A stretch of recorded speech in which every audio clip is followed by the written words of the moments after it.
갈라디아서 3장 10절 말씀.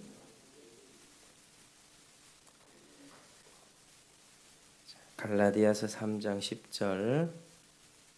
자, 다 찾으셨죠? 3장 10절 우리 같이 한번 읽어 보겠습니다. 시작.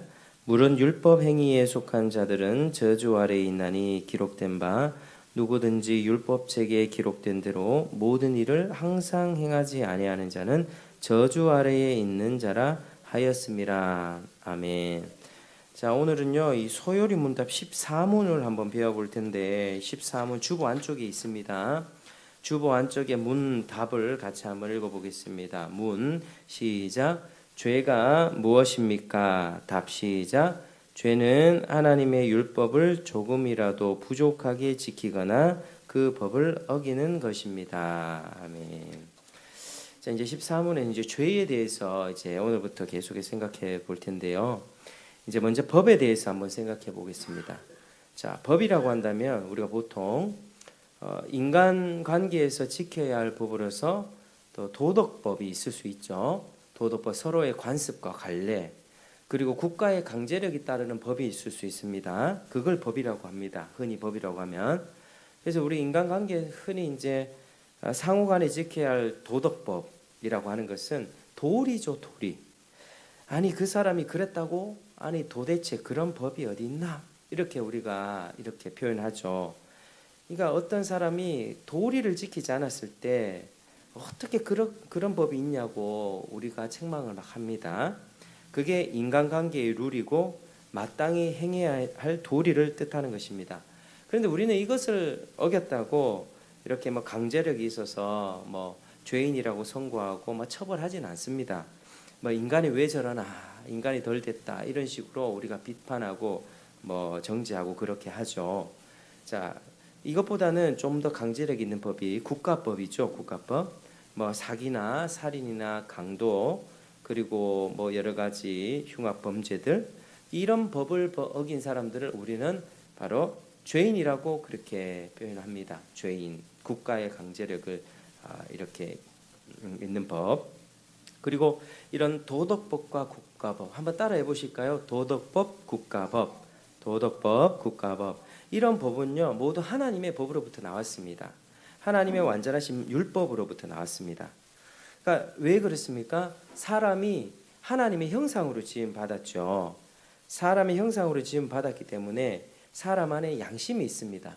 물론 사람마다 또 국가마다 문화마다 이 양심의 정도는 차이가 다 다르죠. 그래서 다 다르지만 사람 안에는 양심이 있습니다. 하나님의 형상으로 지음 받은 증거죠. 그리고 법은 어떤 것입니까? 사람들 사이에서 우리가 이러이러한 것들은 법으로 정해서 서로 우리 사회에 또 흉악한 일이 일어나지 않도록 하자라고 약속한 것이 법 아니겠습니까? 그러니까 이런 양심과 도리와 법이 사회 구성원들에 의하여 밖으로 이 제정이 되는 것입니다. 그래서 도덕법은 어떻게 보면 마음의 법이라고 할 수 있고, 양심, 도덕, 도리, 그리고 그런 것들을 사회 구성원들의 약속에 의해서 밖으로 이렇게 서로 약속해서 강제력을 지니게 한 게 국가법이라고 할 수 있겠죠. 그래서 하나님은 천지와 만물의 대주제로서 세상의 모든 법칙을 만들고 또 그 법칙대로 다스리십니다. 따라서 만물은 하나님이 만든 자연 법칙의 지배하에 살게 되는 것입니다. 그래서 이 세상에 존재하는 것이라면 자연 법칙을 떠나서 살 수 없겠죠. 우리가 이 땅에 거하면서 중력의 법칙을 거스를 수는 없을 것입니다. 그런 것처럼 또 사람에 대하여는 사람이 하나님과의 관계에서 또 사람과 사람 관계에서 어떠해야 한다는 그 하나님의 뜻이 영원한 법으로 있습니다. 그래서 이 눈에 보이진 않지만 중력은 뭐 우리가 던지면 땅이 떨어지죠. 눈에 보이지만 사람과의 도리에 또 하나님과의 관계에서 지켜야 할 이 영원한 법들은요 영원한 법인데, 사람은 내가 그 법을 인정하든 안 하든 이 법의 지배를 받고 살게 되어 있습니다. 그래서 사람들은 내가 하나님을 믿든지 안 믿든지 나는 이 하나님의 영원한 법 아래에 그 법의 통치에 받고 산다라고 우리가 생각하시면 되겠습니다. 그래서 우리가 하나님의 법에 순종하지 않는 것을 죄라고 합니다. 오늘 14문에 보면 죄는 하나님의 율법을 조금이라도 부족하게 지키거나 그 법을 어기는 것입니다. 이렇게 얘기하고 있죠. 하나님이 제정하신 그 영원한 법칙, 그 법에서 조금이라도 부족하게 지키거나 어기는 것을 죄다. 자, 율법에는 항상 하나님의 뜻이 두 가지로 나타나는데요. 자, 첫 번째는 뭐가 있을까요? 뭐뭐 하라는 명령이랬죠. 뭐뭐 하라, 사랑하라, 축복해라. 이런 하라는 적극적인 명령과 반대로 뭐뭐 하지 말라라는 소극적인 명령입니다. 뭐뭐 하라는 명령, 그걸 안 지키면 죄죠. 염려하지 말라, 두려워하지 말라 했는데 하나님을 신뢰하지 않고 두려워하고 염려하면 이거 뭡니까? 죄입니다. 죄. 그리고 하지 말라, 도둑질하지 말라, 미워하지 말라, 살인하지 말라, 뭐뭐 하지 말라, 탐심 내지 말라, 하지 말라고 했는데 그것도 행하면 죄입니다. 그러니까 하라는 명령 안 지키면 죄, 하지 말라는 걸 그걸 하면 죄, 이게 죄입니다. 그래서 우리는 이 미움이 죄라고 생각할 수 있는데요. 미움이 죄죠. 근데 미워하지 않았어요. 미워하지 않았다 할지라도 적극적으로 사랑하지 않았다면 그것도 죄입니다. 그것도 죄. 우리는 죄의 기준을 좀 하나님의 기준대로 좀 높게 볼 필요가 있습니다. 우리 주님 예수님께서 신약 시대에 오시면서 그 법들을 정확하게 하나님의 거룩한 법의 기준들을 잘 설명해 주셨죠. 그러니까 이제 구약 시대에는 이제 눈에는 이, 코에는 코, 이에는 이, 뭐 이런 식으로 그게 있었습니다. 동해 보복법 같은 게 이제 구약 시대 율법에 보면 누가 눈을 다치게 하면 상대방의 눈도 다치게 하고 이빨을 하나 부러뜨리면 상대방의 이빨을 하나 부러뜨리고 하나님이 굉장히 차가우신 분처럼 느껴지잖아요. 그런 부분을 읽다 보면 레위기나 신명기 이런 데 보면 동해 보복법이 나와 있습니다. 받은 그대로 갚아주라는 거죠. 근데 사실 이 법이 뭐냐면요. 하나님이 그 완전한 공의를 표현해 주심으로 인해서 이 더 심한 피해 복수국이 일어나지 않도록 하나님이 적당하게 선을 이렇게 제시해 준 것입니다. 만약에 사람의 심령이 어떻습니까? 내가 이빨이 하나 부러졌다고 칩시다. 내가 피해를 당했어. 이빨이 하나 딱 부러지면 내 기분은 어떻습니까? 상대방 멱살 잡고 이빨 2개, 3개 부러뜨려야 그게 직성이 풀리는 게 우리 인간의 부패한 본성입니다. 뺨을 한 대 맞으면은 가가지고 아주 박살을 내줘야지 직성이 풀리죠. 근데 이게 우리의 부패한 본성이기 때문에 하나님 구약에서 완전한 공의로 한 대 맞으면 그냥 한 대만 돌려주고 하나 뽑히면은 하나만 뽑고 딱 공의롭게 그렇게 해주셨습니다. 그래서 이제 이 구약의 이스라엘 백성들은 그 하나님의 공의를 정확한 공의를 이제 배워야 했고 이제 신약에서 넘어와서는 이제 사람들이 이제 그런 의식 가운데 딱 어떤 계산기식으로 이거 하면 이거, 이 죄 지으면 이거 이런 식으로 생각했는데 그게 아니라고 하신 거죠. 적극적인 어떤 개념에서 너희들이 간음하지 말라라는 말을 들었는데 행동으로 간음하지 않았다. 그게 문제가 아니고 마음속에 뭐가 들어있냐. 마음속에 음욕을 품지 않았냐. 그러면 그거 죄 지은 거다. 그리고 사람을 향해서 살인하지 말라. 나 구약시대에 따르면 살인하지 말라. 그 행동만 살인하지 않으면 되는 겁니다. 근데 신약이 넘어오니까 예수님께서 이제 살인이 하지 말라는 말 들었지만 너희는 사실은 형제를 미워한 것만으로도 살인한 것이다. 살인한 것이다. 그러니까 너희 이미 살인이라는 행동하지 않았지만 마음으로 미워하면 그거 이미 살인한 것이다. 주님께서 이 죄의 기준을 확실하게 가르쳐 주셨습니다. 그러니까 이제 우리는 죄의 기준을 너무 좀 인간적인 기준에서 낮게 보는 경향들이 있죠. 뭐뭐 하지 말라, 하지 말라. 마치 이제 하지 말라는 거 안 하는 것만이 신앙생활의 전부인 것처럼 하는 경향들이 있습니다. 나는 이거 안 했고 저거 안 했고 나쁜 짓 안 했고 뭐 이렇게 있어요. 근데 하나님이 원하시는 선을 행했냐 물어보면 또 그것도 안 했거든요. 그러니까 하나님의 기준은요, 하지 말라고 하는 걸 넘어서 하나님이 적극적으로 하라는 것, 그것까지 순종할 때 그게 하나님께서 100% 받으시는 그런 순종입니다. 그래서 우리는 하나님의 법에 대한 기준을 생각할 때 하나님의 법의 기준은 참 높다, 그런 것들을 늘 생각해야 되고, 우리가 살아가면서도 나 이거 안 했으니까 나는 괜찮을까, 이게 아니라 하나님이 두려워하지 말라, 또 염려하지 말라, 근심 걱정하지 말라, 기도해라는데 두려워하고 염려하고 근심 걱정 와가지고 근데 그 가운데 기도도 하지 않고 다른 사람이 다 그러니까 나도 그래도 당연한 것처럼 그렇게 생각하는 거, 그거 하나님이 기뻐하지 않는다는 것이죠. 그러니까 우리는 인생의 가운데 폭풍들이 언제나 닥칠 수 있습니다. 폭풍이 닥치고 어려움이 생길 때 우리 주님은 같이 배를 타고 가고 있는 제자들에게 책망하셨습니다. 선생님이여, 우리를 죽게 내버려 두십니까? 막 따지니까 먼저는 바람과 파도를 잔잔하게 해주신 다음에 너희들이 왜 이렇게 믿음이 없느냐.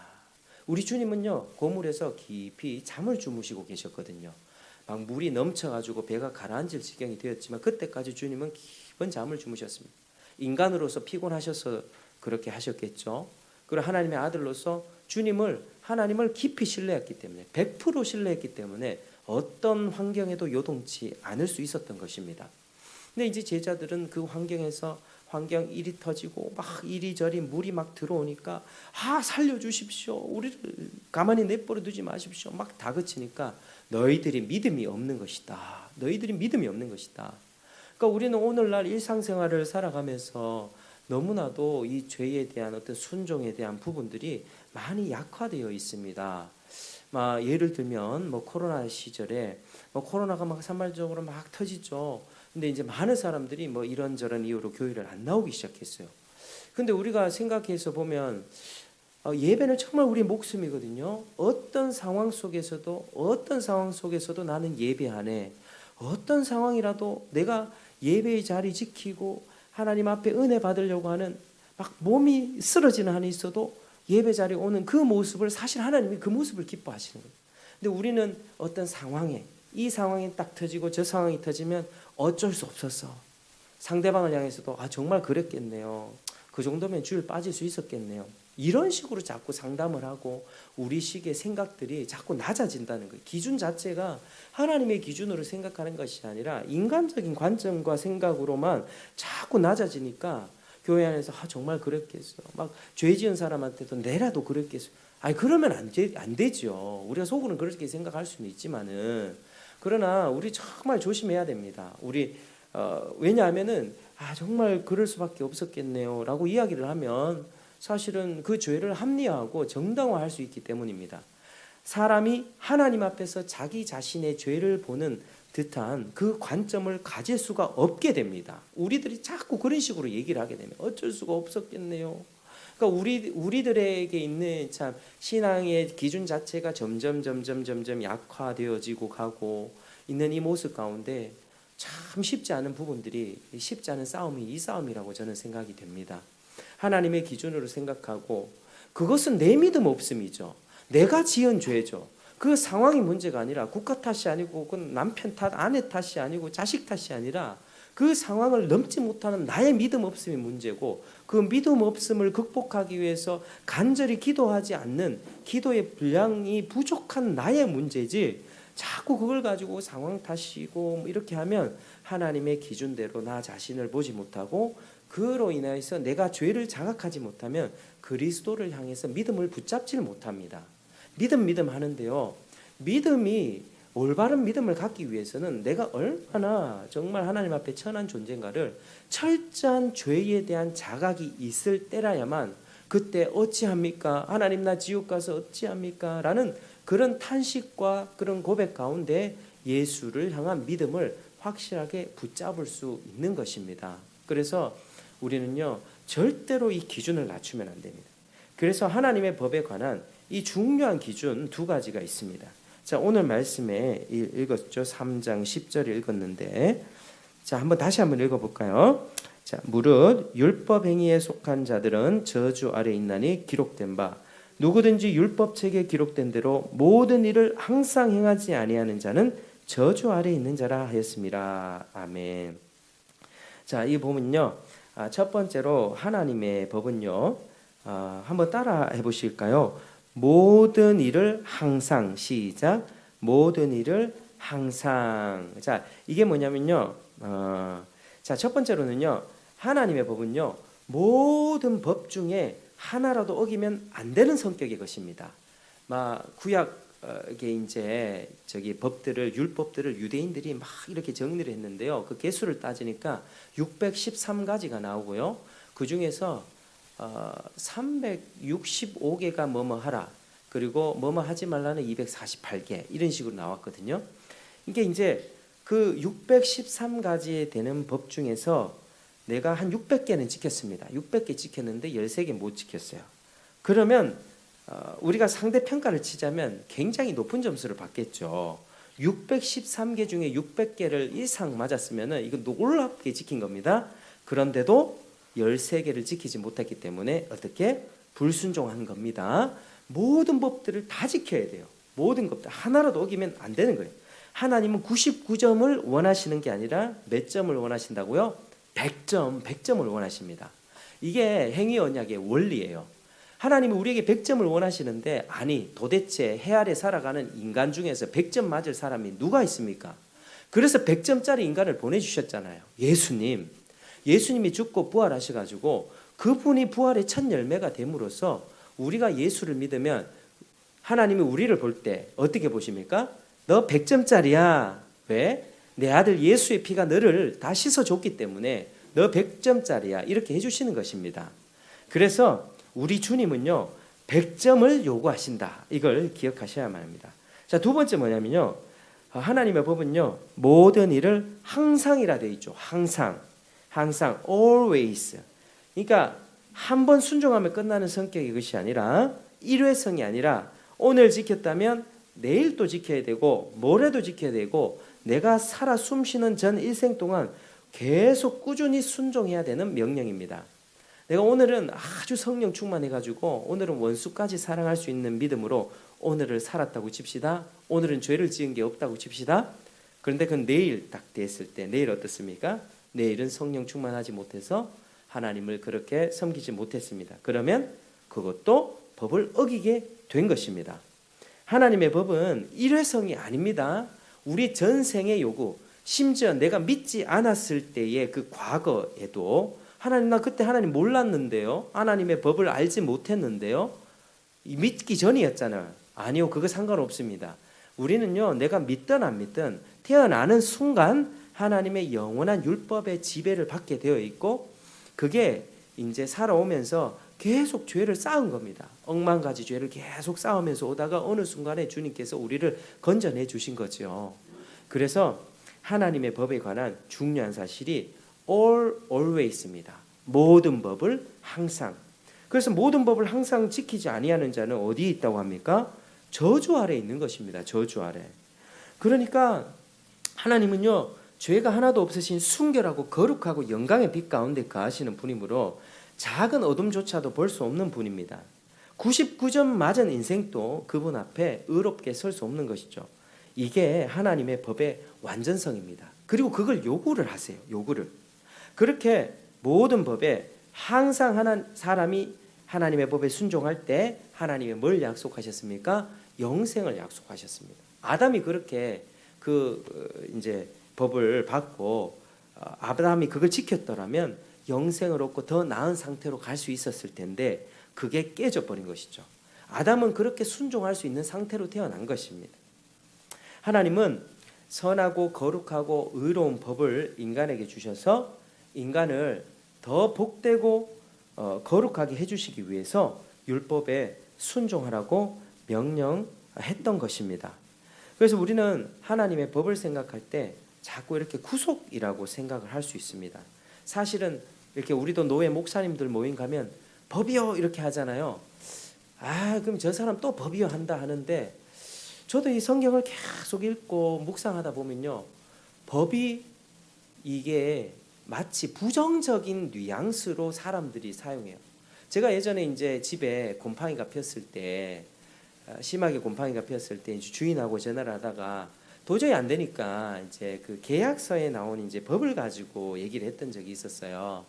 계약서 특약상 몇 항 몇 조에 보니까 이런 부분에 대해서는 이제 주인분께서 당연히 고쳐줘야 될 의무가 있다라고 명시되어 있네요. 이제 이렇게 얘기를 드리니까 고 참 법을 좋아하네요. 하니까 아니 제가 법을 뭐 그렇게 법을 되게 따지는 사람은 아닌데 법은 우리 인간관계에서 어떤 손해가 발생했을 때 서로를 지켜주려고 세운 거 아닙니까? 그러기 위해서 복덕방에다가 우리가 복비를 지불하고 서로 계약서에 도장을 찍고 이런 분쟁이 생겼을 때는 요 정도는 우리가 하고 그 정도는 그쪽이 하고 그렇게 하라고 법이 있는 거 아닙니까? 라고 이렇게 얘기를 했었거든요. 이게 이제 법이 굉장히 부정적으로 사용되어지고 있는데요. 그건 법을 악용해서 그렇죠. 악용해서. 혹은 아니면 지금 이 시대에는 법에 구속되는 걸 싫어하는 시대입니다. 그러니까 기독교가 지금 사람들이 싫어하죠. 뭐 이렇게 죄인이라 하고 뭐 이 지키라 하고 그러니까 우리가 하나님을 사랑하면 사랑할수록요 하나님과 하나님의 법을 존중 안 할 수가 없습니다. 법이라고 하는 건 사실 사랑입니다. 한번 따라하시겠습니다. 법은 사랑입니다. 법은 사랑입니다. 그러니까 이제 법은 우리를 지켜주는 거예요. 마치 물고기가 이 물 밖을 떠나면 죽는 것처럼 법이라고 하는 테두리 안에 하나님이 정해주신 영원한 법이라고 하는 테두리 안에서 우리가 지낼 때 행복하고 그 법을 모든 법에 항상 지켰을 때 우리는 복을 받고 영생을 얻을 수 있는 것이지. 그러나 사람은 지금은 자유방종의 시대가 되었거든요. 지금 제가요 요즘 우리 시대를 보면요 너무 심각한 것 같아요. 너무너무 요즘에 뭐 유튜브 영상 같은 데도 보면요 젊은 세대들이 그렇게 많은 것들을 음란하고요 쾌락하고요 뭐 약 같은 걸 하고요 그게 너무너무 비일비재해졌다고 얘기를 해요. 옛날에 뭐 이제 미국 같은 경우에는 워낙 그런 나라이니까 총기도 소지하고 뭐 그런 것도 하지 않습니까? 뭐 약 같은 것도 하지 않습니까? 뭐 영화에서 많이 봤는데 지금 바로 우리 사회의 젊은 세대들이 그렇게 급속하게 타락하고 있다는 사실을 계속 들으니까 너무 괴로운 거예요. 마음이 너무 괴롭고 사람들은 구속받는 걸 싫어해요. 뭐 아이들한테도 이거 이렇게 해야 된다 하면 그거 싫어요. 학교에는요 뭐가 생겨나는지 아십니까? 학생 인권 조례가 생겨나고 있어요. 이거 잘못된 인권이거든요.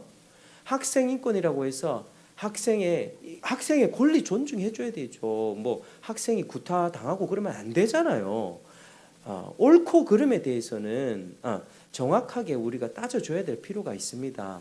근데 예를 들면 서울시 학생인권 조례 이런 게 있어요. 여자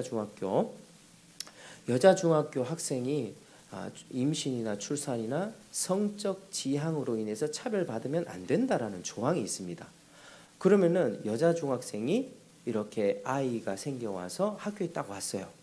그러면은 이 아이를 학교의 법에 따라서 징계하고 그 아이가 다시 사회 생활하고 교육받을 수 있도록 지도하는 게 그게 학교의 역할 아닙니까? 그렇게 해야 되잖아요. 그런데 그걸 인해 가지고 왜 이렇게 왔냐고 징계하고 꾸지람하는 것을 학생 인권 침해라고 그렇게 규정한다는 거예요. 오늘날 이 시대가 이 얼마나 심각한 시대입니까? 차별금지법도 그렇고요. 그러니까 불법이 성행한다고 하잖아요. 마지막 시대에는 불법이 성하고 사람들의 사랑이 식어진다는 게 불법이요 정당하지 않는 옳고 그름의 문제를 정확하게 따지지 않고요. 이거는요 그냥 하나님이 틀리다고 한 걸 가지고 그거를 권리라고 하는 이름으로 들어오게 된 거예요. 특별히 학생들의 성적인 부분에서는요. 그거는 성권리로 가면 안 되고 성윤리로 가야 되는 거죠. 성윤리로 이거 학생 결혼하기 전에는 이런 거 하면 안 된다. 이것까지는 괜찮다라고 옳고 그름을 가르쳐 줘야 되지. 너희들이 이거 했을 때 이거 하지 말라고 하는 거는 너희들 권리 침해하는 거야. 지금 뭘 하고 있는 거죠? 지금 우리나라의 지금 법들, 밀려오는 인권 조례들, 차별금지법, 평등법 이런 것들이요 얼마나 하나님의 법과 질서, 창조 질서를 완전히 무너뜨리고 자기 마음대로 할 수 있는 방종의 권리들을 만들어내는지 모르겠습니다. 그게 합법화 시키려고 하는 거죠. 나 동성애 하는 거 그거 말하지 마라. 동성애는요 타고난 게 아니고요 왜곡된 거거든요. 그 사람의 어떤 상처나 아픔으로 인하여서 잘못된 성 정체성이 생겨났고 그로 인해서 하나님의 창조 질서를 벗어나 남자가 남자를 사랑하게 되는 왜곡된 삶을 살고 있는 가운데 그 사람을 건져내줘야 되잖아요. 사랑한다면 그 사람을 건져내주고 바른 이성애를 가지고 결혼 생활을 통해서 하나님 앞에 건강한 가정을 꾸리고 아이를 낳으면서 살 수 있게 해줘야 되잖아요. 그런데 그걸 얘기를 하면 동성애 인권 침해, 영어로는 hate speech, 혐오 발언, 혐오 자꾸 얘기하거든요. 그러니까 이게 이 시대의 사상의 흐름이 그렇습니다. 모든 것이 뭔가 자꾸 대치되는 구조로 갑니다. 성소수자와 성다수자를 자꾸 싸움을 붙이게 만들어요. 페미니즘으로 남자와 여자를 싸움 붙이게 만들어요. 학생 인권 조례로 학생이랑 선생님이랑 싸움을 붙입니다. 그리고 부모 자식 간에 어떤 요새는 학대 처벌법도 강하게 만들었어요. 부모의 정당한 처벌을 이거는 이게 맞게 만드는 거예요. 이게 지금 현대판 공산주의라고도 할 수 있습니다. 옛날에는 돈 있는 사람들이 돈 없는 사람들을 뭐 이렇게 억압했잖아요. 그걸 완전히 뒤집는 게 혁명 아니었습니까? 옛날 구닥다리 공산주의식의 식으로 생각하면 이걸 뒤집는 게 혁명이었어요. 있는 자들, 가진 자들, 부르주아들 다 공격해서 다 빼앗아서 토지를 다 나눠줍니다. 근데 오늘날 시대에는요, 이런 다양한 문화 막시즘의 형태로 들어온 거예요. 문화 막시즘. 여러 계층을 다 나눠서 서로 싸우게 만들고요. 그 계급을 전복시켜 버립니다. 부모가 자식을 제대로 체벌하지 못하고 선생님이 학생을 훈계하지 못하고 이거 뭐죠? 이게 불법이 성행하는 시대입니다. 이게 하나님의 이 정하신 영원한 그 율법의 정신들이 계속해서 사라지고 있다는 위기의식이 있는 거예요. 이게 너무나도 심각한 것입니다. 사람들의 양심과 도덕은 화인 맞아지고 부패하여져서 전에는 이런 어떤 사람들 간에 건강한 룰이 있었잖아요. 건강한 룰. 인간관계 이렇게 하면 안 된다. 이런 게 있었는데 이게 완전히 없어져요. 도리어 법으로 제정해가지고 그걸 다 깨버리는. 그래서 지금 우리 시대가 얼마나 심각한지. 그래서 우리는요. 앞으로 이 시대가 가면 갈수록 더 큰 싸움이 있습니다. 우리는 하나님의 법을 더욱 존중해야 됩니다. 근데 사회적으로 그런 분위기들을 몰려올 때 우리는 아니라고 말할 수 있어야 되죠. 그거는 학생 인권 그거는 잘못된 것이라고 그리고 동성애 차별금지법도 잘못된 것이라고 우리는 당당하게 말할 수 있어야만 합니다. 거기에 따르는 전쟁은 또 각오해야 되겠죠. 어떤 부분에 있어서는 법은요 우리를 구속하게 아니라 결국에는 우리를 행복하게 해주고 우리를 축복해주기 위한 하나님의 사랑의 바운더리입니다. 사람들은 모르죠. 법이라고 하면 또 법대로 법하네. 아니 우리는 최대한 웬만하면 가능하면 법을 지키려고 법을 준수하려고 우리는 노력해야 되는 것이죠. 그런데 문제는 믿지 않을 때는 하나님에 관해서는 법에 관해서는 몰랐죠. 그저 국가법 아래에서 자기 양심이나 도덕법 정도를 지키면서 살았을 뿐입니다. 그런데 양심이나 도덕은 하나님의 형상으로 지음받은 그 인간 안에서 하나님의 법을 어느 정도 그냥 반영하는 거거든요. 완전하진 않거든요. 시대가 타락했을 때는 양심도 더 무뎌지는 것이고요. 또 문화마다도 다릅니다. 저 나라 가면 일부 다체제를 아직도 괜찮게 생각하는 문화도 있고요. 그러니까 완전한 법은 아니라고 하는 거죠. 내 양심이나 도덕 정도에만 따라 살아간다는 것도 그거 하나님의 법을 지키는 것이 아닙니다. 그러나 이제 우리가 예수님을 믿고 하나님의 자녀가 되었다면 이제 뭘 부지런히 배워야 되겠습니까? 하나님의 말씀과 하나님 뜻을 부지런하게 배워야겠죠. 하나님의 법을 완전히 알고 예전에는 나는 괜찮다고 생각했는데 아, 이게 아니구나. 옛날엔 지나다니면서 내가 어떤 욕심이 생겼을 때, 탐심이 생겼을 때 그거 행동 안 했으니까 괜찮다고 생각했지만 하나님을 알게 되니, 예수를 믿게 되니 누구의 물건을 탐내는 것만 해도 그거 죄구나. 여자를 보고 음욕을 품는 것만 해도 죄구나. 또 누구를 미워하기만 해도 나는 살인했구나. 이런 의식들이 있어야만 합니다. 자꾸 배워 나가야 되는 것이죠.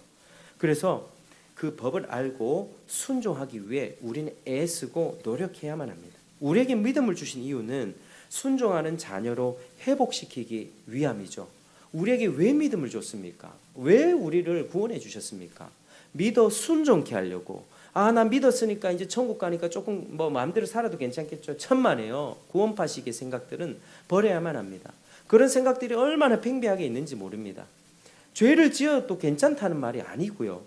우리는 구원받았으면, 죄 용서받았으면 이제 더 적극적으로 우리 몸을 의의 무기로 드려야만 하죠. 그러니까 우리는 어떻게든 순종하는 자녀로 회복시키기 위해서 우리에게 믿음을 허락하시고 구원을 허락하셨다. 이 말씀을 붙들고 순종하기에, 이 순종에 이르기 위해서 애를 써야만 되는 것입니다. 아담이 최초의 법을 받았을 때 복잡하지 않았습니다. 뭐 우리가 우스갯소리로 얘기합니다. 그때 큐티는 어렵지 않았을 거라고. 왜냐하면 한 가지 법밖에 없었잖아요. 지금은 우리가 큐티하면 뭐 본문에서 하나님 찾고 뭐 우리의 적용 찾고 뭐 하는데요. 그때는 뭐 동산의 과일 중에서 나머지는 모든 것들은 임의로 먹되 중앙에 있는 나무 열매만 먹지 마라. 그 한 가지만 그렇게 있었습니다. 그 법 하나만 있었기 때문에 복잡하지 않았습니다. 근데 아담은 이 법을 지키는데 실패했죠. 사탄에 속아서 하나님을 등져버린 것입니다. 결국 죄의 시작은 하나님을 향한 마음의 변질에서부터 시작합니다. 마음이 딱 변질되면 하나님의 법을 밀쳐내게 되죠. 하나님을 믿고 신뢰하면 하나님을 사랑하게 되고 법을 지키게 됩니다. 하나님을 신뢰하지 않으면 하나님의 사랑도 있고 법도 어기게 되는 법입니다. 결국 내가 율법을 지키냐 마느냐의 문제는 내가 얼마나 하나님을 신뢰하는가, 거기에 달려 있습니다.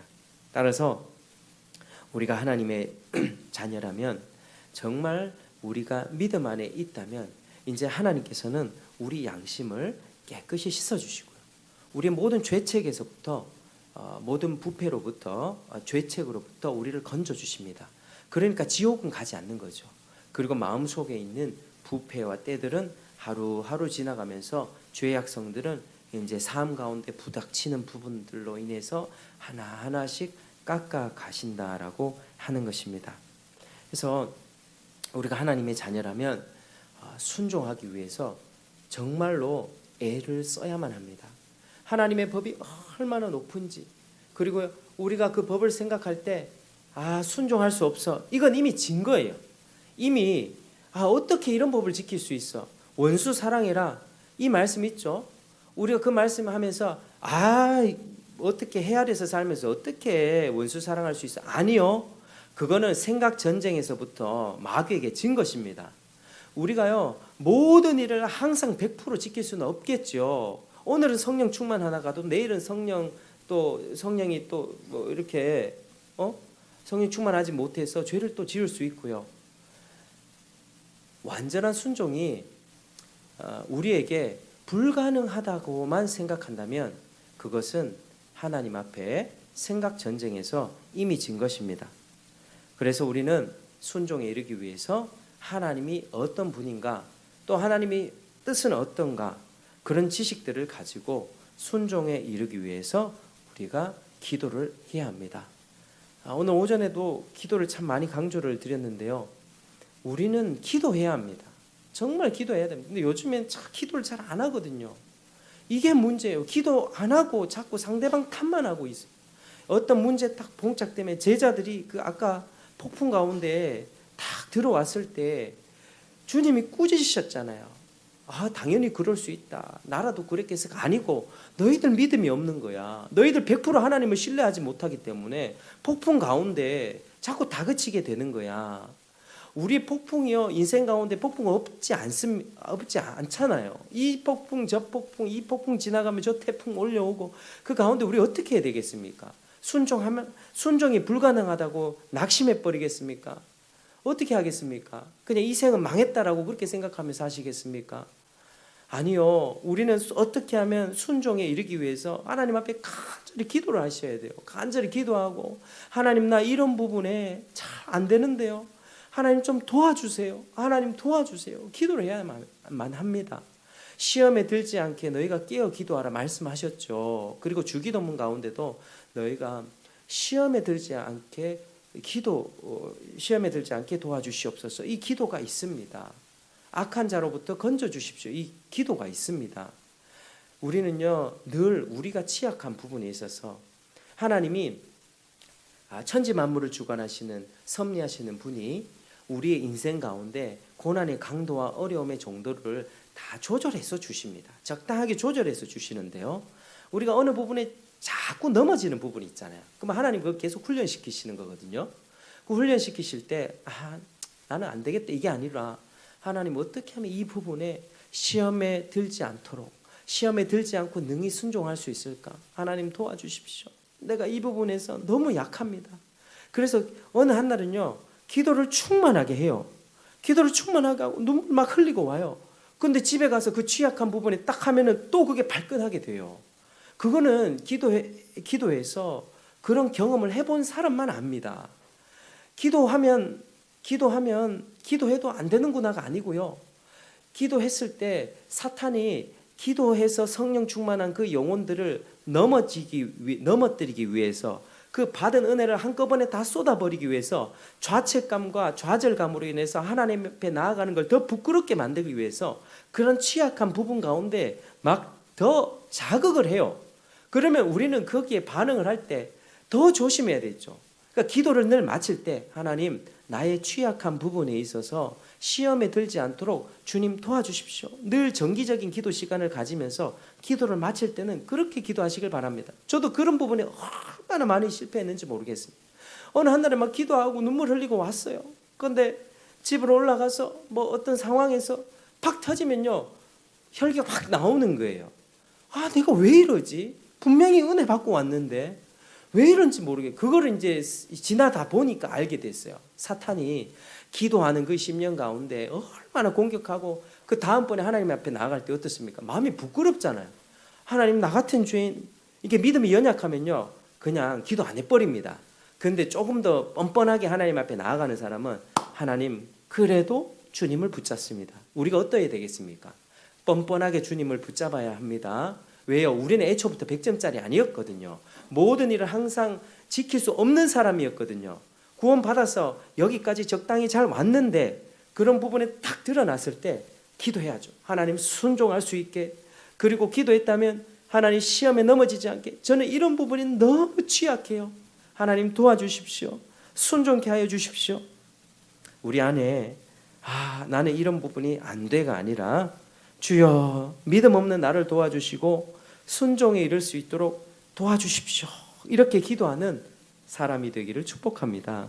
여러분, 순종은요, 하나님을 신뢰하느냐의 문제예요. 사실은 그분을 사랑하고 신뢰하면 죄가 아니라 그분의 뜻을 선택하게 되어 있습니다. 사람은 모두 자기가 좋아하고 자기가 가치 있다는 것을 선택하잖아요. 아담의 경우에서 보듯이 하나님은 인간에게 명령하시고 순종을 요구한 다음에 그를 테스트합니다. 그리고 테스트에 통과했을 때는 무한한 복을 주기를 원하셨어요. 하나님이 이런 분이세요. 하나님은 은혜와 사랑과 자비가 풍성한 분이세요. 그분은 죄로 인해 고통받고 지옥 가는 우리를 살리기 위해 예수를 보내주셨습니다. 여러분, 우리 인생 가운데 폭풍이 많습니까? 어려움이 많습니까? 어떤 부분이 자꾸 순종이 잘 안 되는 그 부분이 있죠. 그 부분을 가지고 하나님께 기도하시길 바랍니다. 하나님, 이 부분을 가지고 자꾸 시험이 오는데 내가 시험에 빠지고 넘어지게 된다면 그 시험을 통과했을 때에 하나님이 부어주실 축복이 얼마나 큰지를 먼저 상상해 보십시오. 하나님은 우리에게 죄 짓고 너 지옥 가라, 죄 짓고 너 저쪽으로 떨어져라, 이런 마음으로 시험을 주시는 것이 아닙니다. 우리를 너무 사랑하시기에. 그래서 형제들아, 너희가 여러 가지 시험을 만나거든 온전히 기쁘게 여기라. 여러 가지 시험이 너희를 연단케 한다. 너희들 연단하게 하고 너희를 온전하게 한다 라고 말씀하셨고, 그리고 너희 중에 누구든지 지혜가 부족하다고 생각하거든 모든 것을 후히 주시는 하나님께 구하라. 그리하면 주실 것이다. 우리는 지혜를 구해야만 합니다. 우리에게 가장 좋은 것을 주시기를 원하는 하나님의 마음을 잘 알아서, 그리고 예수님을 영접한다는 것은 내가 죄로 인해 지옥 가는 인생이 있지만 하나님의 사랑과 구원의 약속을 신뢰한다는 것이죠. 그리고 그 사랑에 반응을 해서 그분을 신뢰하고 그분의 모든 뜻에 다 존중하며 기도하여 죄악된 의지를 꺾어내고 성령의 도움으로 순종하는 여러분 되시길 축복합니다. 여러분 승리하십시오. 기도하겠습니다. 승리하셔야만 합니다. 그래서 하나님의 모든 말씀에 순종하기 힘쓰고 죄는 점점 버리고 주님과 동행하며 하나님의 기쁨이 되는, 주님과 동행하여 하나님 앞에 승천하여 살아있는 채로 주님을 봤던 것처럼 우리 인생이 그렇게 빛나는 인생이 되기를 축복합니다. 우리 하나님께서 우리를 얼마나 사랑하실지 모르겠습니다.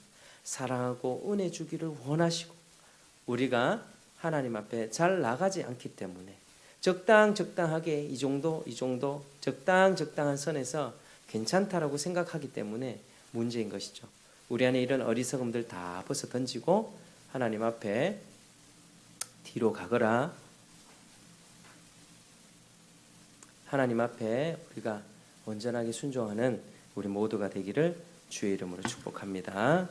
우리 함께 찬송하겠습니다.